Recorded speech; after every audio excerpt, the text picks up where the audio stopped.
এসটিএফও করতো না। বাংলাদেশ থেকে একটা বড় খুনিকে এসটিএফ অ্যারেস্ট করেছিল, জেনে রাখুন, যা নিয়ে বাংলাদেশে অনেক রেভলিউশন হয়েছিল।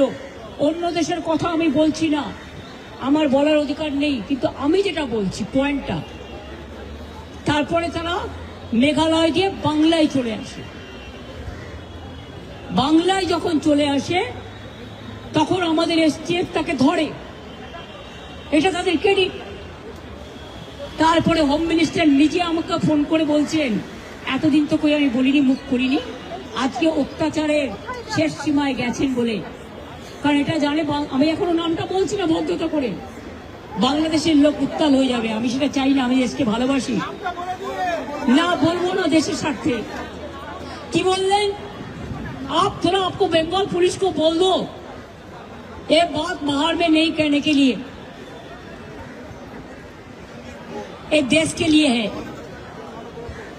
কাকে দিয়ে খুন করিয়েছিলেন, কার কার নাম বেরিয়েছিল, আজ গভর্নমেন্ট চেঞ্জ হলেও মনে রাখবেন আমি তো সবটাই জানি। আমার হৃদয়টাই একটা কথা ভান্ডার, তথ্য ভান্ডার, সত্য ভান্ডার। আমি তো সম্পদের ভয়ে কর্মীদের জলে ভাসিয়ে দিয়ে দল ছেড়ে চলে যাব না। আমার তো অ্যাক্সিডেন্ট লাগতো, আমাকে তো কতবার বলেছে क्या चाहिए हर कुछ कर देंगे अगर आप हमको मदद करेंगे तो। শুনুন, আমাদের পার্টির একটা নীতি আছে, আদর্শ আছে, দর্শন আছে। আজকে আমার দুঃখ একটাই, যাদের জন্য সারা জীবন করেছি তারা আজকে গদ্দারের সাথে লাইন করছে। তোমার এলাকায় যখন বাড়ি ভাঙে 7,000 লোক, আমি নিজে ফোন করে তোমাদের যেতে বলি, তোমরা যাচ্ছ না। দাঁড়াও ভাই, একটু চুপ করো। আমি আপনাদের বলি, আমি বলেছিলাম যখন মসজিদের মাইক কেড়ে নেওয়া হচ্ছিল যে তোমরা একটা কেস করো, করেনি সে। বকরিদের ব্যাপার নিয়ে আখরুজ্জামানকে দিয়ে মহুয়া মৈত্র কেস করলেন, আমাদের তৃণমূল কংগ্রেসের এমপি।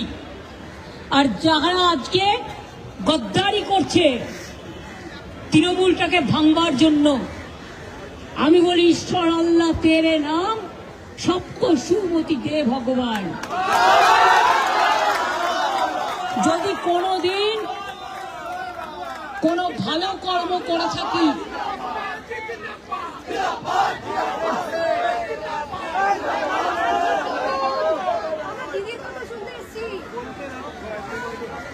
যদি কোনোদিন কোনো ভালো কাজ করে থাকি, কর্মই ধর্ম মাথায় রাখবেন,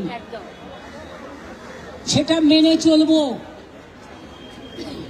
ছোটবেলা থেকে বাবা মার কাছ থেকে এই শিক্ষাই আমরা পেয়েছি।